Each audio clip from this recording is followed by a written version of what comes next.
Veliki pozdrav svima i dobrodošli na moj YouTube kanal. Danas pravimo brzu pitu od jabuka, pa da krenemo sa pripremom. Najvjerojatnije će vam trebati malo veća ova posuda, tako da ću ove jabuke odmah pretresti u veliku posudu.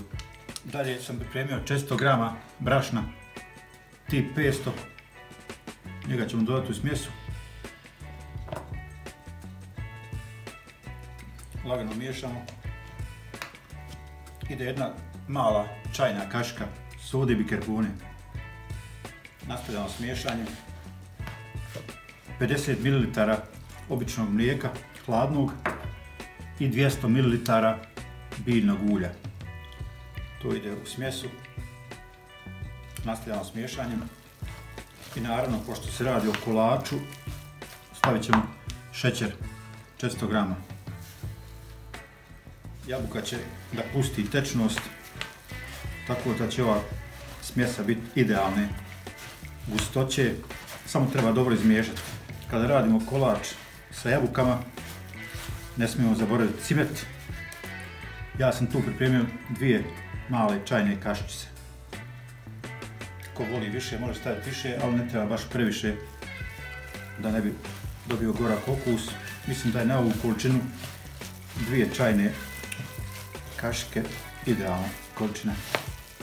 Ova smjesa treba dobro da se izmiješa, da jabuka pusti svoju tečnost, pošto nismo dodavali vode, voda u biti ne ide. Evo kako to izgleda. Znači polučvrsta smjesa. Ovo ćemo smjesu par minuta ostaviti da odstoji, da se još malo sok iz jabuke pusti, jer će prilikom pečenja da ispari. Rernu sam upalio na 200 stepeni, čekamo da se ugrije i onda idemo na pečenje. Evo dakle, ostavit ćemo ovu smjesu 10 minuta na stranu. Za to vrijeme sam pripremio ovaj kalup gdje ćemo peći ovu našu pitu, odnosno ovaj naš brzi kolač.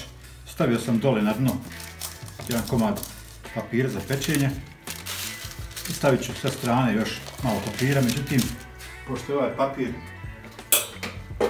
jako živahan, malo ćemo ga zalijepiti sa uljem, da nam se ne miče ovaj sa strane, na njega mislim.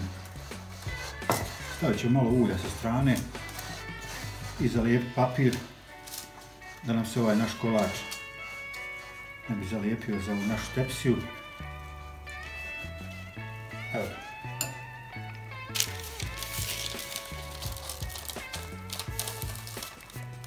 Vidite kako neka jednostavna rješenja mogu dobro pomoći. Evo.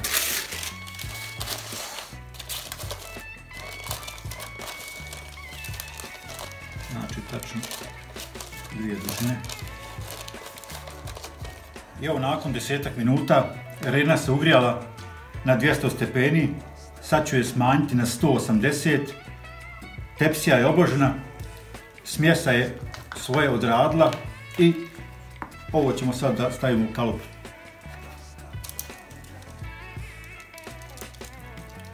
Rasporedit ćemo ravnomjerno. I to je sva mudrolija. Ovaj kolač se peče oko 40 minuta, znači na 180 stepeni. Poslije kad se izvadi, dok je još vreo, premazat ćemo ga jednom glazurom, to ćemo pokazati kasnije. A u svakom slučaju, ostanite do kraja videa. Ako vam se ovaj video svidi, lajkujte ga i pretplatite se na moj kanal. Malo ćemo da poravnamo samo ovo, da nam se ravnomjerno peče. Naravno, kontrolisat ćemo pomoću štapića drvenog, negdje tamo pred kraj pečenja, da li je pečeno. Znači sve je spremno. Malo ćemo ga još protresti. Zalijepiti se neće, ne bojte se. Idemo na pečenje. I evo nakon 45 minuta ovaj naš kolač je gotov. Ja sam ga pekao u tepsiji prečnika 26 cm. Oslobodit ćemo ovaj obruč I ovaj naš kolač ćemo preliti, malo vrelo, prelit ćemo vrelog ovim namazom, odnosno prelivom od pekmeza, jabukovog i posut odozgo orasima. To će biti jedan jako fin, ukusan, brz kolač.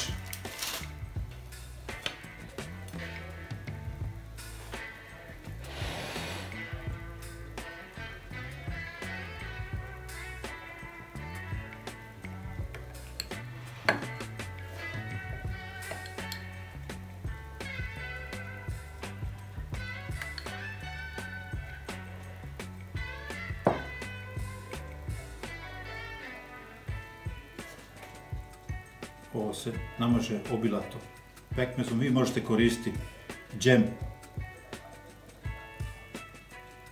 od šipka, da od kajsije, ne znam ja od čega već imate, ali ja sam to ovom prilikom prelio sa ovim pekmezom od jabuka. Domaći pekmez od jabuka, domaće jabuke, sve se znači slaže.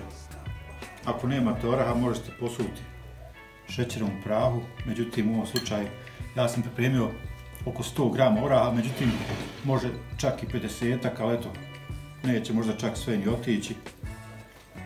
Evo. To bilo sve, dragi moji. Ako vam se ovaj video svidio, lajkujte ga i pretplatite se na moj kanal. Sve vas srdačno pozdravljam, do narednog videa.